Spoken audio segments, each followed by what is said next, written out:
Good morning. House Democrats had a productive caucus this morning. Leader Jeffries laid out our path forward as we push back against the chaos and the corruption that we've seen from Donald Trump's White House. One thing is clear, with Trump and Republicans in control, America will be less safe and more expensive. We are less safe because an unelected billionaire with controversial ties to China has access to personal information for every American, including potentially tax and Social Security information. We're less safe because President Trump released violent criminals into our communities, some with records of domestic violence, rape, and attacking police officers. We are less safe because hundreds of FBI agents are on the verge of being fired for not being sufficiently loyal to Donald Trump. Women who serve in the military are less safe today because of an executive order Donald Trump signed preventing them from traveling across state lines to seek abortion care. America is more safe because America is more expensive because egg prices are at an all-time high, and Republicans in Congress have not taken a single step to reduce the cost of living. The reckless Republican tariffs will increase costs for households by $1,200 each year. Everything from groceries to alcohol to lumber used to build homes will be more expensive. The Republican ripoff will increase healthcare costs by stealing from Medicaid to pay for tax cuts for billionaires and corporations. The American people voted for solutions to their economic challenges and instead got a corrupt White House and an America that is less safe and more expensive. Vice Chair Ted Lieu. Thank you, Chairman Aguilar. Leader Jeffries has laid out a 10-point plan to fight back against the lawless actions of the Trump administration. That plan has three themes. There's going to be a legislative strategy, a mobilization strategy, and a litigation strategy. To that end, over 25 lawsuits have already been filed. We expect that a number of these actions by the Trump administration will be reversed because all the courts have to do is follow the law. And in fact, if you look at what happened, a number of Trump actions have been stopped or the administration has simply folded. The administration wants you to think that they are invincible, that they are just rolling right along and doing all these things. That is simply not true. A number of times they have been stopped and they have had to back down. So for example, on the birthright citizenship order, a Reagan-appointed federal judge declared it unconstitutional, put an injunction on it. And then with the OMB freeze memo, there was pushback from Democrats, from the American people, and they had to rescind that memo, and a judge also declared that memo to be illegal. And then most recently, you saw Trump's signature issue, the tariffs. He backed down because of the reaction from the stock market, the reaction from the American people. Basically, Canada and Mexico are doing what they said they were already going to do. So essentially, Donald Trump simply folded on that issue. So I want people to understand their power to shape public sentiment. And not only are the Trump administration's actions ludicrous, they are harming people. So I'll end on this example. In California, Donald Trump ordered the Army Corps of Engineers to release a whole bunch of water from these dams when no one needed it. So over 2 billion gallons of water had now been wasted in California. This water from Northern California isn't even going down to Southern California. It's largely going to evaporate when farmers don't need it. And so Republican Congressman David Valadao is going to have to answer to his farmers when in the summer months they need water and they don't have enough. Those are the harmful actions of this administration, and I want people to understand that pushing back gets this administration to fold. Thank you, Ted. Questions? Ryan? Mr. Leader, the Republicans just accused Democrats of being willing to shut down the government if they don't get their way in terms of these negotiations and push back on Donald Trump. You mentioned the legislative component of your plan to push back against Trump. How far is your conference willing to go to try and prevent what you see as the usurping of congressional authority from Donald Trump? Could it lead to a government shutdown? Could it lead to the debt ceiling not being raised? What is the strategy there? That's on our Republican colleagues. Look, we will meet with folks and we will try to find common ground where it is possible. But what we will not do is engage in an effort that gives Donald Trump money to direct our federal government that he has no plan to utilize or implement. When we pass something, and this is where I would just strenuously object with Appropriations Chair Tom Cole, who said appropriations isn't law, it's a directive of Congress. I think there's a number of past appropriations chairs who would disagree with that on both sides of the aisle. This is law. If we're going to pass law, we need to know that the law is followed. And it doesn't appear that House Republicans are in a position to push back against Donald Trump, to protect vital funding government, and the issues of the day. But I think it's pretty clear, based on what happened in December, who they answer to. They answer to Donald Trump and Elon Musk. And so we need the certainty that the legislative work that we do will actually be implemented and passed. And if we find thoughtful partners on the other side who are willing to do that, we'll engage. Republicans control the White House, the Senate, and the House. It is completely on Republicans to not have a government shutdown. If they can't get the votes, they're the majority party, it is their fault if there's a government shutdown. Mika, and some special guests? Yes. Thank you, Chair Aguilar. I do want to ask, so I know at the same time that a lot of your members, and just now you mentioned, attempts to find common ground with the administration and Republicans while they're in power. I just wanted to get your reaction to one of your members, Congressman Al Green, filing these impeachment articles already. Do you think that's an appropriate step to take, given that Trump's only been in office now for 2 weeks? It's not a focus of the caucus. Thanks. Cassie? Two questions for you, one California focused. With the governor on the Hill today, are you hoping that these conversations he's having with leadership, as well as his meeting with the White House, will help with leveraging, California's position in trying to get some of this wildfire aid? And then more broadly, do you feel Leader Thune and Speaker Johnson are abdicating their constitutional authority by allowing the president to step on Congress's authority? And how are Democrats planning to push back on that? I'll take the first part. Vice Chair Lieu and I were pleased and privileged to be able to join Leader Jeffries and Whip Clark, along with Brad Sherman and Judy Chu, to tour the fire devastation in Palisades and Altadena. Our hope, our focus is to make sure that we help our fellow citizens, our Americans across the country, when there are disasters, hurricanes, floods, tornadoes, earthquakes. All of that deserves an immediate response. We lift up the work that FEMA and the Army Corps are doing to help residents recover and rebuild. We need to keep the politics out of this, and I think that there are a number of Republicans who feel the same way.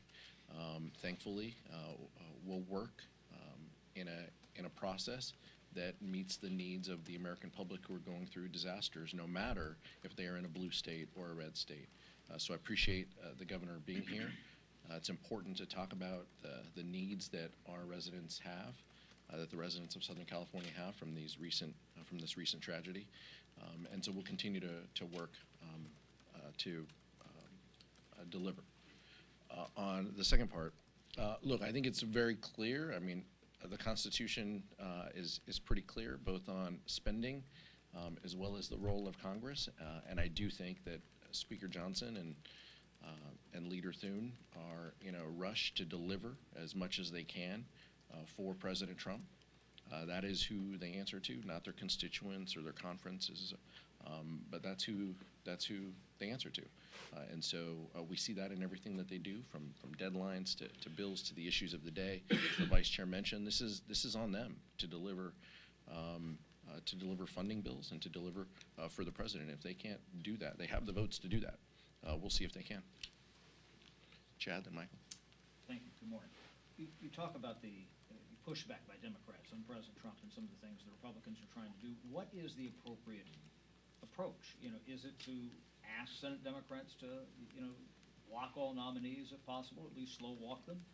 Is it to say, take over the streets of Washington, D.C.? And if that's the case, also, why then, saying this is not a focus of the caucus on the articles of impeachment from Mr. Green? I mean, it would seem that if you think that the administration is doing all of these, dastardly things, that's something that the caucus would want to get around, or is that bad to revisit since this guy's already been impeached twice and that didn't go too hot for the Democrats previously? I think the vice chair mentioned it. Our focus, I can't speak to Senate Democrats. It's a different press conference that they don't invite me to.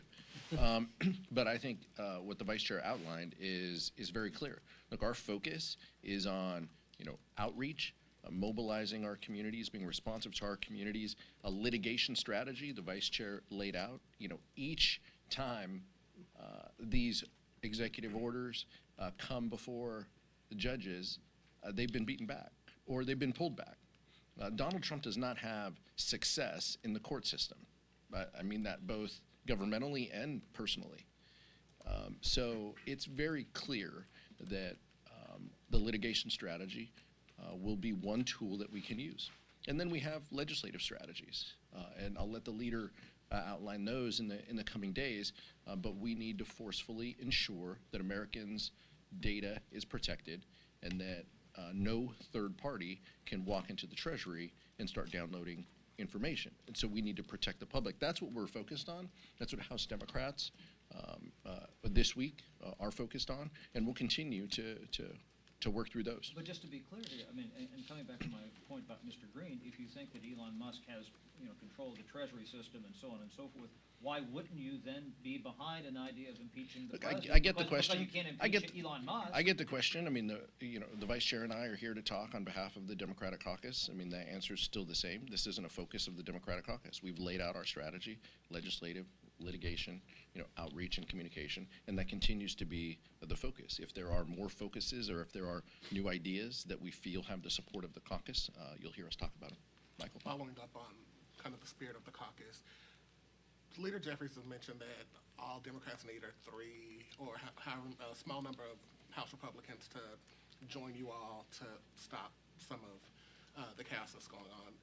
Have you all targeted any Republicans that members can speak to that you all can kind of communicate with, whether it's a private to kind of discuss and get some feelers on, are there any Republicans who could, bypass their leadership, or kind of go against the Trump administration and survive a primary to work with you all to stop this? Or again, are you all saying because they control all levers of government, it's up to them? Leader Jeffries has mentioned a few times that he invites 3 Republicans to join you all. Is that something you all are talking about inside the caucus? Look, absolutely. And each of us enjoys relationships based on our committees and based on when we came to Congress. The vice chair and I came together 10 years ago with Republicans. Some of the reasonable partners on the other side of the aisle who I've worked with on things have moved on, retired and left this place. And that's unfortunate. But look, we will continue to have conversations, but what you highlighted is incredibly important. What Republicans say in the hallways and in the elevators is often very different than what they're comfortable, saying and doing in front of a podium to push back against Donald Trump. And so we will highlight time and time again that it only takes a couple. If you want to protect Americans' data at the Treasury Department, join our efforts. If you want to ensure that essential cuts to education in the classroom are not implemented, join us. If you want to protect vital funding for people at nursing homes and young people to have health care, join us. We will engage and have conversations with them if it is around protecting funding and protecting our communities. Now, that will not change. What we hope changes is colleagues on the other side of the aisle speaking out and speaking up that they oppose this. We haven't seen that yet, but we're always hopeful. Nick and Joe. Yeah, I want to ask about the Senate. Senator Schatz is calling for a halt on all Trump nominees. I mean, do you want to see a more muscular response from the party to his agenda over there, where you still do have, some leverage over Republicans? Look, same answer. I'll let the Senate speak to their processes and procedures and what tools they have. I can speak to ours that we have here in the House. This is a majority-run institution, and so this is a little different. But we will use the levers and the tools available to push back legislatively and to communicate our message about the policies that we see from Donald Trump and House Republicans making us less safe and not lowering the costs that people pay. We'll continue to do that, and we'll use the levers that we have here in the House to do it. You'll have to ask the folks on the other side of the dome what their tactics and strategies are. Joe? A couple more Newsom questions. Did he speak to the caucus today? No. He did not. And is the caucus going to be doing anything to help him as he's going around to talk to legislators today?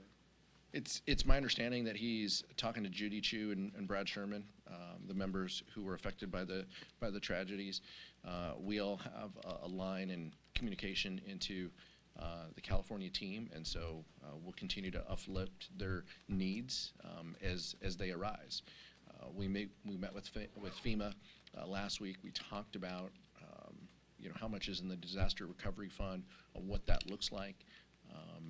They didn't give us an idea on the timing for a supplemental and where it's needed, but they did stress the urgency and the importance of a disaster relief fund and how that is allocating payments to people who are affected. That all runs a risk on March 14th when government funding lapses. When Donald Trump turned off the federal funding, that also will have an effect on the FEMA recovery efforts. And so How these are things that confident we're... that Californians will receive that disaster funding to rebuild their homes and community? Look, I'm confident that they have enough money in the short term to meet their needs, that FEMA has enough money in the short term to meet their needs. I can't speak to what is beyond that and the recovery, because Congress is going to have to act. It's my hope that we do so in a bipartisan way, just as we have in the past with disasters. So literally less than 2 months ago, Congress passed disaster aid to states such as Florida, South Carolina, Oklahoma. We have a very simple ask: just treat California disaster victims the same as any other American. Do not treat California disaster victims any differently, and we expect that Congress will do that, and we look forward to having disaster aid pass as swiftly as possible. You mentioned mobilization is part of the strategy. What are you hearing from grassroots activists, from your districts? Do you think there's some fresh energy among Democrats here? Look, I think that there's energy around the country, pushing back against some of these policies. We also need to channel that energy. We need to talk with our communities and folks in our communities about our efforts, our legislative efforts, and the litigation efforts that are underway. But we also need to encourage them. Look, I understand the anger. Help us get a couple more folks to support our efforts. Just like we said before, we're only 3 votes away.